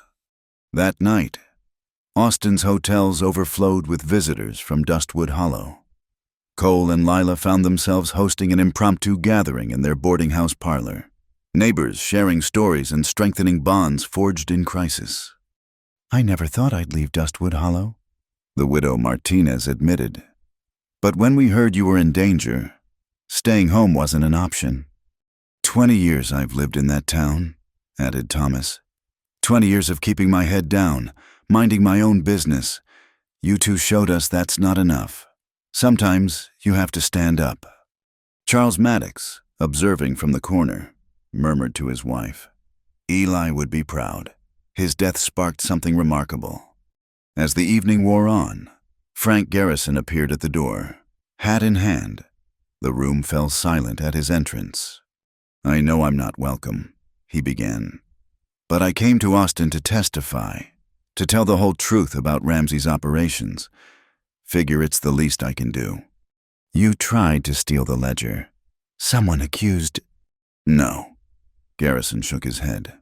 "I tried to save my own hide, but these two," he gestured at Cole and Lila, "they showed me running from the truth doesn't work. It follows you. Better to face it straight on." Lila stood. "If Mr. Garrison is willing to testify, he's welcome here. This isn't about revenge, it's about truth. All of it." The trial began the next morning. Bo Ramsey, shackled but still arrogant, sat with high-priced lawyers who'd objected to everything from venue to evidence. But as witness after witness took the stand, Cole, Lila, Garrison, and others, his confidence visibly waned. Lila's testimony proved especially powerful, speaking clearly despite emotion. She detailed finding Eli's records in her father's notes, the threats that followed, the destruction of her shop. When asked why she persisted despite danger, her answer rang through the courtroom. Because fear is a poison. It spreads from person to person, family to family, until a whole town is sick with it. My father tried to cure it with truth. He died for that. But the cure works. Look at all these people who came from Dustwood Hollow. They're not afraid anymore. That's worth any risk. Ramsey's defense crumbled when Garrison took the stand. His inside knowledge, corroborated by the ledgers and documents, painted a picture of systematic corruption and violence. By the time he finished, even Ramsey's lawyers looked defeated. The jury deliberated for less than an hour. Guilty on all counts. As the verdict was read, Ramsey finally broke, cursing everyone, his men who'd betrayed him, the town that had turned against him, and especially Cole and Lila, who'd started his downfall. "You think you've won?" he shouted as guards dragged him away. "You think this changes anything? There'll be others like me. There always are." "Maybe," Cole said quietly. "But there'll be others like us too. That's what you never understood. Ramsey, courage spreads just like fear. You taught a whole town to stand up. That's your real legacy." Outside the courthouse, Dustwood Hollow's citizens gathered in celebration. Justice had been served. But more importantly, a community had been reborn. Preacher Campbell led them in a prayer of thanksgiving, his voice carrying across the Austin streets. That evening, in the hotel garden, Cole found Lila sitting alone, watching the sunset. The strain of testimony had left shadows under her eyes, but she smiled when he approached. "It's over," she said softly. "Really over. The trial is, but I think we're just beginning." Cole sat beside her, taking her hand. The foundation, rebuilding the town, all of it. Together. I was hoping for something more permanent than together. Cole shifted to one knee, producing a simple gold ring. "Lila Boone, you've stood beside me through the worst. Would you consider standing beside me through the best? Will you marry me?" Tears started in her eyes. "Cole Maddox, are you proposing in a hotel garden after a murder trial?" "I'm proposing after we fought for justice and won. After your neighbors rode through the night to save us. After we proved that love and courage are stronger than hate and fear. Seems like the perfect time to me." "Yes," she whispered, then louder. "Yes." Their kiss was interrupted by cheering. Half of Dustwood Hollow had been watching from the hotel windows, and now they poured into the garden, offering congratulations. "About time," Thomas declared. "We've been taking bets on when you'd ask. The wedding will be in Dustwood Hollow," Preacher Campbell announced. "I insist on officiating." As stars appeared over Austin, Cole and Lila found themselves surrounded by the community they'd helped heal. Tomorrow would bring the journey home, plans for the future, the work of continuing transformation. But tonight was for celebration, for recognizing that from tragedy had come triumph, from loss had come love. The ledger of crimes would be filed away, its dark purpose served. But the story of Dustwood Hollow's redemption would be told for generations, how a cowboy seeking vengeance and a shopkeeper's daughter guarding secrets had sparked a revolution of courage that changed everything. And at the heart of that story would be this moment, two people choosing love over fear, surrounded by a community that had learned to do the same.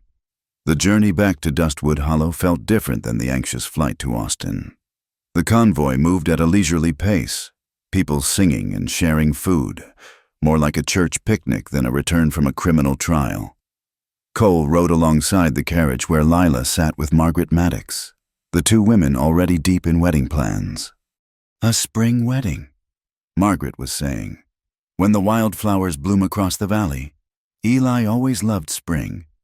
Lila squeezed the older woman's hand. "That sounds perfect. He'll be there in spirit." As they crested the final hill before town, they were met with an unexpected sight. Banners stretched across Main Street reading "Welcome Home Heroes," and what seemed like everyone who'd stayed behind lined the streets cheering. "Land sakes," Preacher Campbell muttered. "Looks like the whole county turned out." Indeed, Faces Cole didn't recognize mixed with familiar ones. The trial had made headlines across Texas, and curious folks from neighboring towns had come to see the community that had stood up to corruption. Sheriff Greeley's office now bore a new sign: Federal Marshal's Office, Dustwood Hollow Division. Marshal Dutton had decided to establish a permanent presence, ensuring no new Ramsey could rise unchallenged. At the apothecary, they found Frank Garrison waiting, but he wasn't alone. A small woman with work-worn hands stood beside him, along with 2 children who shared his distinctive eyes. "My family," Garrison explained, hat in hand. "They were in El Paso, staying with relatives while I sorted things out. I told them about Dustwood Hollow, about people who believe in second chances. We'd like to stay, if you'll have us." Lila looked at Cole, silent communication passing between them. "The town needs good people willing to work," she said finally. "What skills do you have besides your previous occupation?" "I'm a fair carpenter," Garrison offered. "Learned it from my father before I took to riding with the wrong crowd. My wife Sarah here is a seamstress. The school preacher Campbell's planning will need desks," Cole said. "And the teacher will need clothes appropriate for Texas weather. Seems like you could both contribute." Sarah Garrison's eyes filled with tears. "You'd trust us after everything." "People change," Lila said simply. "Your husband proved that in Austin. Everyone deserves a chance to build something better." The next weeks passed in a whirlwind of activity. The Maddox Boone Foundation officially incorporated, with Charles providing initial funding and business expertise. The old Ramsey Ranch, seized by federal authorities, was divided into smaller parcels and sold to families who'd been driven out years before. The proceeds went to victim restitution and civic improvements. Cole purchased 40 acres near Blue Creek, the same land Eli had dreamed of farming. He spent his days building a modest house, helped by men who'd once viewed him with suspicion but now called him friend. Lila transformed the apothecary into more than a medicine shop. She established a lending library in the back room and started teaching basic medical skills to anyone interested. Her first students included Sarah Garrison and several ranchers' wives eager to handle emergencies when the doctor couldn't reach remote homesteads in time. One evening, as Cole and Lila walked along Blue Creek discussing wedding plans, they encountered an unexpected visitor. A young woman, perhaps 20, stood uncertainly by the water. She wore traveling clothes and clutched a worn envelope. "Excuse me," she said. "I'm looking for Cole Maddox. They said in town I might find him here." "I'm Cole Maddox," he said, studying her face. Something familiar lurked in her features. "My name is Anna Hartley, from Missouri." She held out the envelope with trembling hands. "Eli Maddox wrote me these letters. We planned to marry." Cole's breath caught. Eli's girl, the one he'd been saving for. "Miss Hartley," Lila said gently, "please, sit down. You've had a long journey." They sat on rocks by the creek as Anna told her story. She'd waited 2 years for word, writing letters that went unanswered. Finally, news of the trial reached Missouri. "I had to come," she said, "to see where he's buried, to understand what happened. My family said I was foolish, chasing after a ghost, but—" "But you loved him," Cole finished. "He loved you too, talked about you constantly." Anna smiled through tears. "He did." For the next hour, Cole shared memories of his brother, his dreams, his courage, his determination to build a good life for the woman he loved. Anna laughed and cried in equal measure, clutching her letters. "Would you like to see his grave?" Lila asked. "It's peaceful there. Your letters, perhaps you'd like to leave them with him." They made a quiet procession to the cemetery as sunset painted the sky. Anna knelt by Eli's headstone, whispering words meant only for him. When she finished, she placed the bundle of letters against the stone. "I don't know what to do now," she admitted as they walked back. "I came here to say goodbye, but you've seen what he died protecting," Cole said. A town learning to stand for justice. People building something good. Maybe that's worth staying for. I'm a teacher, Anna said hesitantly. Back home, I taught at the schoolhouse. Lila and Cole exchanged glances. Preacher Campbell's been looking for a teacher, Lila said. The town's building a proper school. We'd need someone with experience, someone who understands the value of education in preventing another Ramsey from rising. You'd want me to stay even though I'm a reminder of... You're a reminder of who Eli was, Cole said firmly. His hopes, his dreams. This town needs those reminders. Within days, Anna Hartley was established in the widow Martinez's boarding house, preparing lessons for Dustwood Hollow's first real school. Her presence brought a bittersweet completeness to the changes sweeping the town. The school building rose quickly, the whole community contributing labor and materials. Frank Garrison's carpentry skills proved excellent, his desks and benches sturdy and well-crafted. Even former Ramsey supporters helped, as if physical labor could atone for past blindness. One morning, Lila found Cole standing in the completed schoolroom, running his hand over a small desk in the front row. Eli would have been proud, she said softly. He wanted children, lots of them, said he'd teach them to read and cipher, to question authority, to stand for what's right. Cole's voice was thick. Now other people's children will learn those lessons in a school built by his sacrifice, and taught by the woman who loved him. Lila added, There's poetry in that, painful as it is. The transformation of Dustwood Hollow continued at breathtaking pace. The saloon, once Ramsey's unofficial headquarters, became a meeting hall where citizens gathered to discuss town business. No longer did one man's word dictate policy. Decisions were made by community vote, with even the humblest resident having a say. 2 weeks before the wedding, unexpected news arrived. A letter from the governor himself, commending Dustwood Hollow for its courage and announcing a special grant to support the Maddox Boone Foundation's work across Texas. Other towns are watching, Charles Maddox explained, having extended his stay to see his nephew married. What happened here gives them hope. The governor's smart enough to support what works. That evening, as wedding preparations reached fever pitch, Cole found quiet moments increasingly rare. So when Lila suggested a ride to their future homestead, he readily agreed. The house was nearly complete, simple but solid. With a view across the valley to where the town lights twinkled, they sat on the unfinished porch, watching stars emerge. Are you happy? Cole asked suddenly. This isn't the life you planned. Running an apothecary, maybe marrying a local merchant or rancher, living quietly. No, Lila agreed. I planned for safety, for the absence of fear. Instead, I found purpose. I found you. I found that courage shared multiplies beyond measure. She leaned against his shoulder. I wouldn't change any of it, even the pain, because it led us here.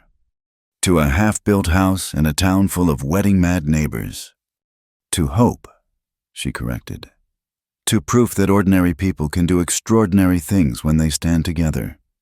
A rider approached, Samuel Campbell, now officially the marshal's deputy despite his youth. Sorry to disturb, he said, but thought you should know. We just got word from Austin. Ramsey was sentenced. Life at hard labor, no possibility of parole. And based on Garrison's testimony, 17 more arrests across the state. Cole felt something release in his chest, a tension he'd carried so long he'd forgotten it was there. Justice, complete and final. There's more, Samuel continued, grinning. Marshal Dutton says the federal government's so impressed with how Dustwood Hollow handled things. They're using us as a model, sending folks to study how a town can heal itself. After Samuel left, Cole and Lila sat in companionable silence. From the town, they could hear music, someone practicing fiddle for the wedding dance. Laughter carried on the wind, the sound of a community remembering joy. Pa used to say something, Lila mused. He said medicine wasn't just about treating symptoms, but strengthening the whole body so disease couldn't take hold. That's what we've done here, strengthened the whole community. Your father was a wise man. He would have liked you, would have been proud to call you son. They rode back slowly, in no hurry to return to the cheerful chaos of wedding preparations. At the edge of town, they paused. Dustwood Hollow spread before them, lamplight warm in windows, people moving about their evening business without fear. "Ready for tomorrow's fitting?" Lila asked. "Mrs. Morrison insists the wedding clothes must be perfect." "Ready for the rest of our lives," Cole replied. "Whatever they bring." As they entered town, neighbors called out greetings. Children ran alongside their horses, laughing. From the church, organ music spilled into the night as Preacher Campbell practiced hymns. This was what victory looked like, not dramatic confrontations or courtroom justice, though those had played their part. Victory was a town where children played safely, where former enemies worked side by side, where love could bloom in ground once poisoned by fear. The apothecary stood lit and welcoming, its windows reflecting not just lamplight but the promise of all the tomorrows to come. In 2 weeks, it would host a wedding that would bring the whole county. But tonight, it was simply home, the place where 2 broken hearts had found wholeness, where courage had been dispensed along with medicine, where the prescription for healing had finally been filled. Tomorrow would bring its own challenges. But tonight, Dustwood Hollow slept peacefully, guarded not by guns or fear, but by the unbreakable bonds of a community that had learned to stand together. And in the cemetery on the hill, wildflowers bloomed on well-tended graves, silent testimony to the price of freedom and the power of sacrifice to transform tragedy into triumph. The morning of the wedding dawned clear and bright, with a gentle breeze carrying the scent of wildflowers across Dustwood Hollow. The entire town had been transformed. Ribbons and flowers adorned every storefront, and Main Street had been swept cleaner than anyone could remember. Cole stood in the room above Thomas's blacksmith shop, adjusting his new collar for the 10th time. Charles Maddox watched his nephew with amusement. "You've faced down gunmen without flinching," Charles observed. "But a wedding has you nervous." "This is different," Cole admitted. "This is permanent, important. I want to be the man she deserves." "You already are," Charles said firmly. "Eli would be so proud. You didn't just avenge him. You completed his dream, built something good from tragedy." Across town at the apothecary, similar preparations were underway. Lila sat before her mother's mirror, rescued from storage, as Margaret Maddox and Mrs. Morrison arranged orange blossoms in her hair, the wedding dress, sewn by Sarah Garrison with meticulous care, was simpler than fashion dictated but perfect for Lila. Elegant, practical, beautiful. "You look like your mother," Mrs. Morrison said softly. "She'd be so happy today." Anna Hartley entered, carrying a small box. "I hope you don't mind," she said hesitantly. "But I brought something. Eli gave it to me before he left Missouri, said it was his mother's." She opened the box to reveal a delicate gold locket. "I thought perhaps you should have it, to carry both brothers with you today." Lila's eyes misted as she fastened the locket around her neck. "Thank you, Anna, for this, and for staying. Your presence has brought healing none of us expected."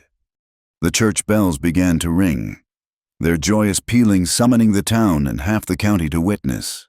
The small church couldn't hold everyone who came, ranchers from 50 miles away, townspeople from Austin who'd followed the trial, even Judge Patterson himself, who'd made the journey to see the community that had captured Texas's imagination. Preacher Campbell, resplendent in his finest vestments, beamed as the church filled. Frank Garrison ushered people to seats he'd built with his own hands. Thomas the blacksmith stood ready as Cole's witness. The widow Martinez commanded the choir, prepared to lift voices in celebration.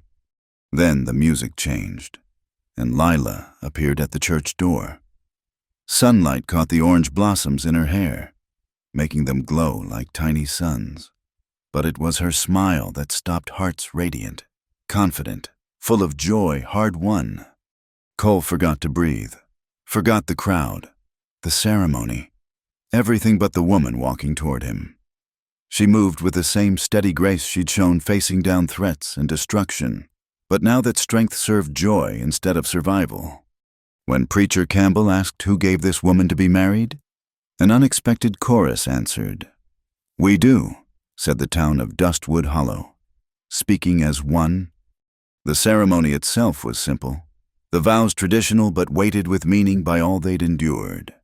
When Cole promised to protect and cherish, everyone remembered how he'd already proved those words. When Lila vowed to stand beside him in good times and bad, they'd all witnessed her courage in the darkest hours. "The ring," Campbell prompted. Samuel stepped forward, proud in his role as ring-bearer despite being too old for such duty. "Forged from Dustwood Hollow iron," he announced. "By Thomas himself, so you carry the town's strength with you always." As Cole slipped the ring onto Lila's finger, a murmur ran through the crowd. The simple band bore delicate engravings, wild flowers and medicinal herbs intertwined, beauty and healing united. "By the power vested in me," Campbell's voice rang out. "Not just by the state of Texas, but by this community that has chosen love over fear, courage over silence, and unity over division. I now pronounce you husband and wife." The kiss that followed was brief, proper, but charged with promise. Then the church erupted in celebration that spilled out into the streets. The reception transformed Main Street into an open-air dance hall. Tables groaned under food provided by every family Mexican specialties from the Martinez clan, German dishes from the Schultz farm, American favorites from dozens of kitchens. No one went hungry, and no one stood apart. "Look at them," Lila murmured to Cole as they watched former Ramsey supporters dancing with those they'd once intimidated. 6 months ago, they couldn't meet each other's eyes. "You did this," Cole said.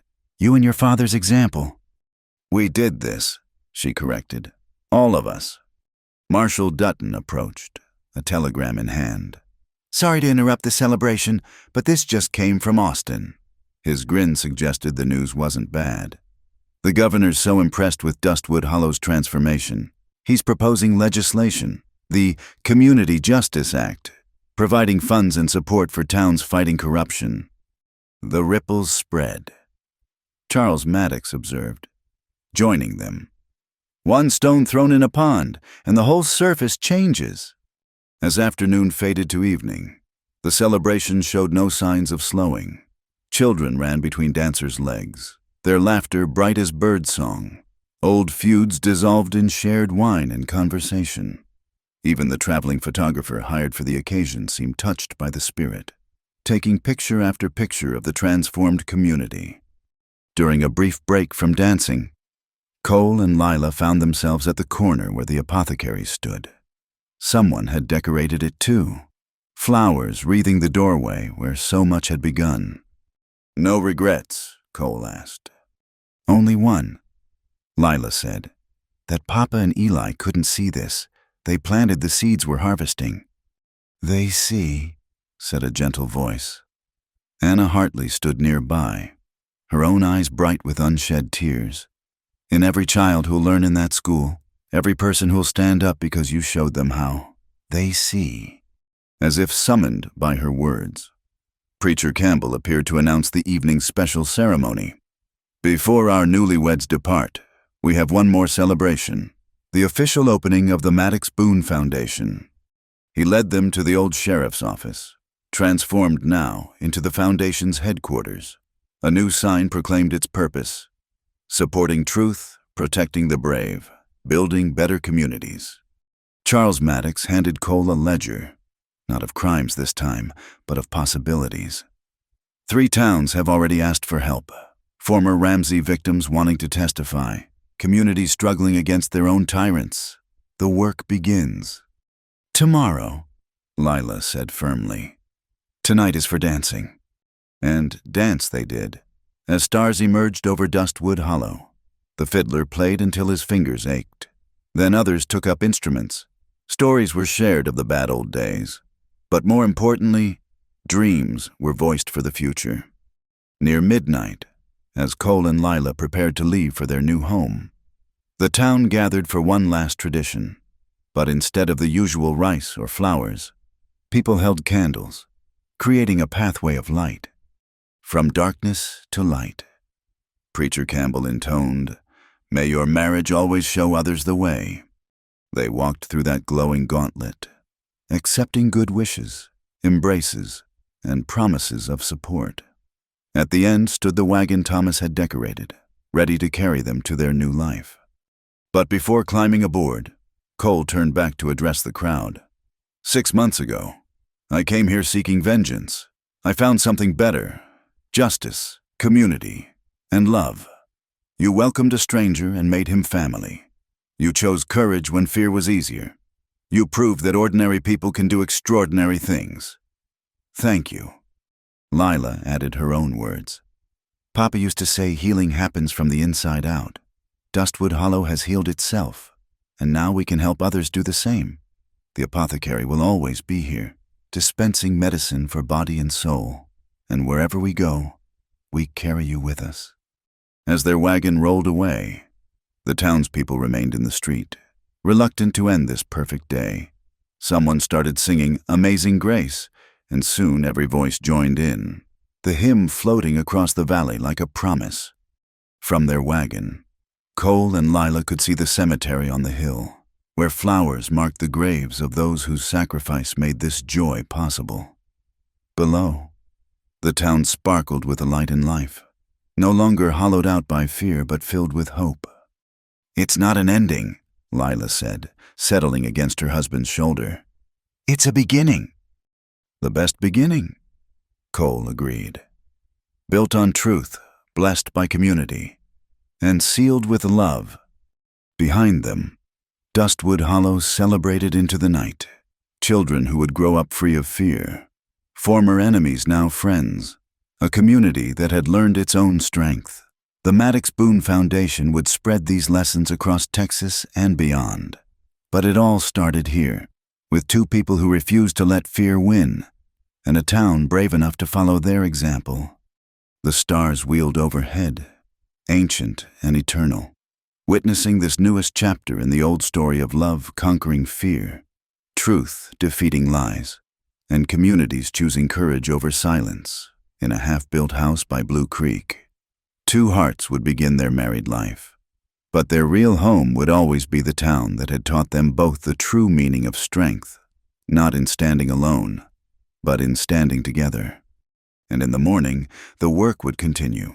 More towns to help, more tyrants to face, more communities to heal, but tonight was for celebration, for recognizing that sometimes, against all odds, justice prevails and love endures.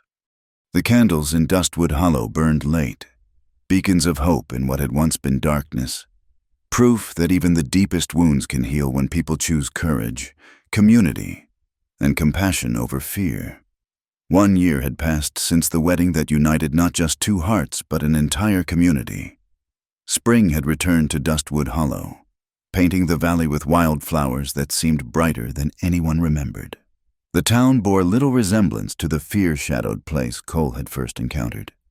The schoolhouse rang with children's voices as Anna Hartley guided them through their lessons. Among her students sat Maria Garrison, Frank's daughter, her hand raised eagerly to answer questions. The transformation of the Garrison family had become one of Dustwood Hollow's most powerful testimonies, proof that redemption was possible for those who genuinely sought it.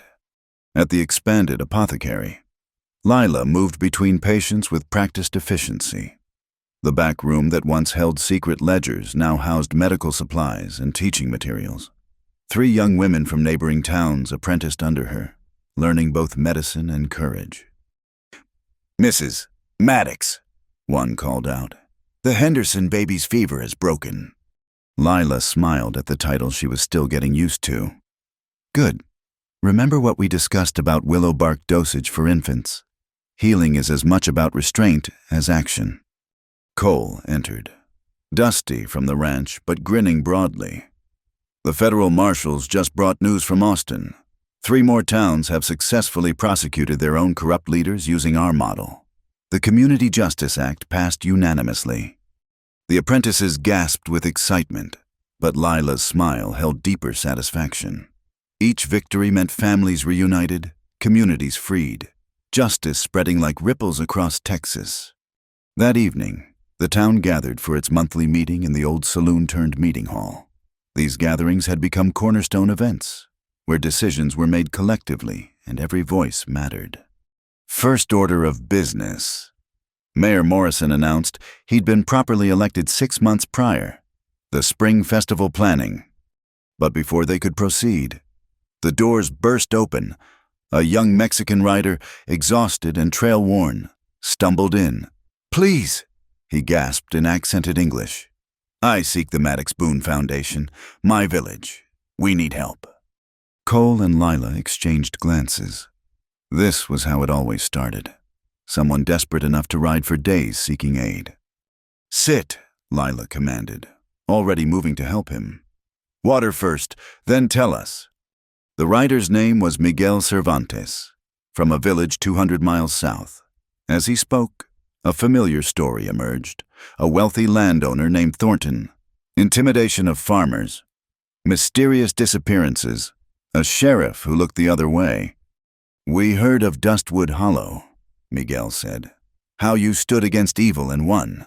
Our priest said if anyone could help us, it would be you." "This is a matter for the foundation board," Mayor Morrison said formally, though his eyes already showed approval.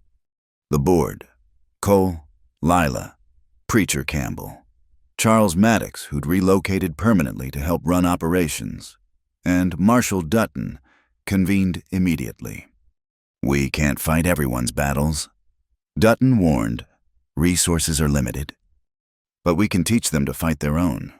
Cole countered, "Just like Dustwood Hollow learned." "It's a cross-the-border issue," Charles noted.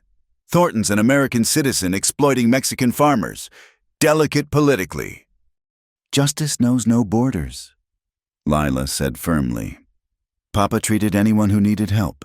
The foundation should do the same." The vote was unanimous. They would help. Over the following days, plans took shape. This wouldn't be a rescue mission, but an education one.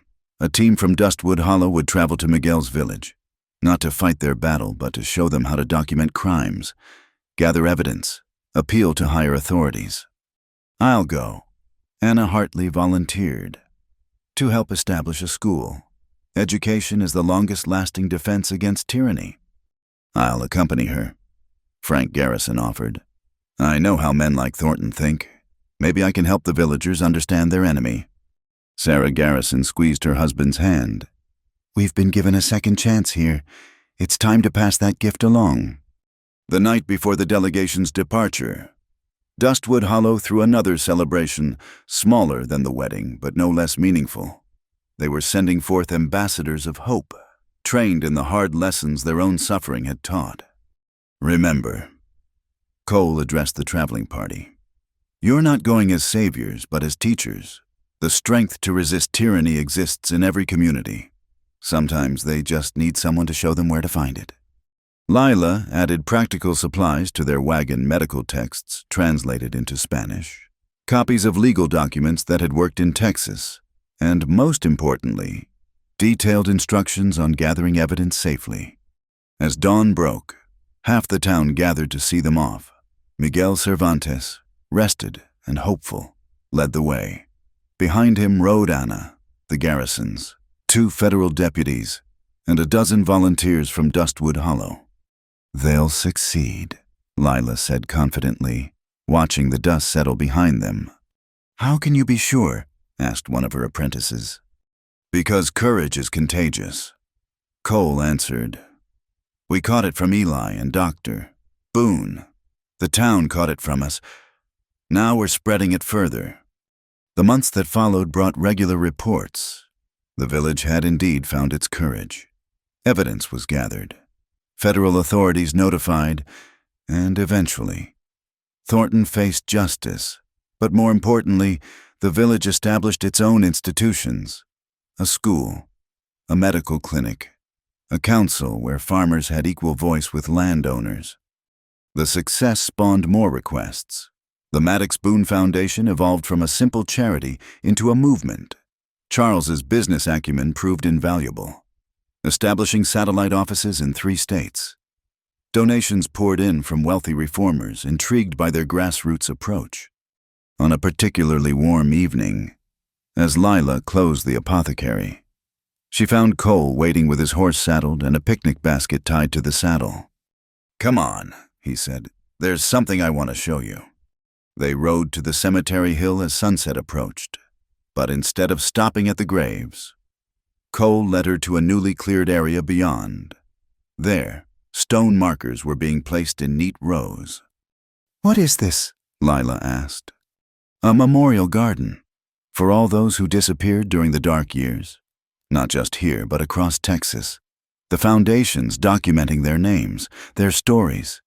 They deserve remembering." At the garden's center stood a larger stone, its inscription still being carved.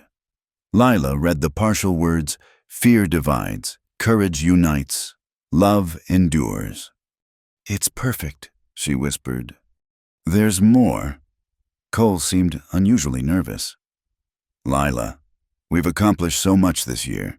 The foundation, the town's healing, helping other communities. But I wake up every morning grateful for one thing above all, that you're beside me, that we're building this together." He took her hands. "I know we've been so busy changing the world, but I was hoping maybe we could also think about building a family. The house by Blue Creek seems awful empty with just us." Lila's laugh was bright as the evening star. "Cole Maddox, are you asking what I think you're asking? Eli wanted lots of children, wanted to teach them to stand for what's right. I'd like to honor that dream, if you're willing." "I've been waiting for you to ask for months," she admitted. "Yes, Cole. Yes to family. Yes to filling that house with laughter. Yes to raising children who'll never know the fear we defeated." They kissed as stars emerged, surrounded by monuments to loss but standing firmly in hope. When they returned to town, they found Main Street unusually busy for the late hour. Preacher Campbell stood outside the church, beaming. "Perfect timing," he called out. "We just received word Anna's returning tomorrow. The Mexican Village project was a complete success, and she's not coming alone. Seems she and one of the federal deputies, James Fletcher, have grown quite close during the mission." The town buzzed with romantic speculation. Love, it seemed, was as contagious as courage in the new Dustwood Hollow. That night, as Cole and Lila prepared for bed in their home by Blue Creek, she placed his hand on her stomach. "Actually," she said softly, "I have news of my own. We won't have to wait long to start that family. 7 months, Doc Hartley estimates." Cole's whoop of joy could probably be heard in town. He lifted her and spun her around, both of them laughing like children. "A baby," he marveled. "Our baby. The first of many." "I hope." Lila said, "This house needs filling. This town needs children who'll carry on what we've started." They stood on their porch, looking out over the valley where their child would grow up free. The stars wheeled overhead. The same stars that had witnessed their first meeting, their trials, their triumphs. But now they seemed to shine brighter, blessing a future built on the ashes of old pain. In Dustwood Hollow below, lights glowed in windows where fear once shuttered them tight. The school, the meeting hall, the rebuilt apothecary, all stood as monuments to what ordinary people could accomplish when they chose hope over fear. "Do you think they'd be proud?" Lila asked. "Papa and Eli." "I think," Cole said slowly, "they'd say the work isn't finished. There are still tyrants to face, communities to heal, justice to pursue. But yes, I think they'd be proud of how far we've come.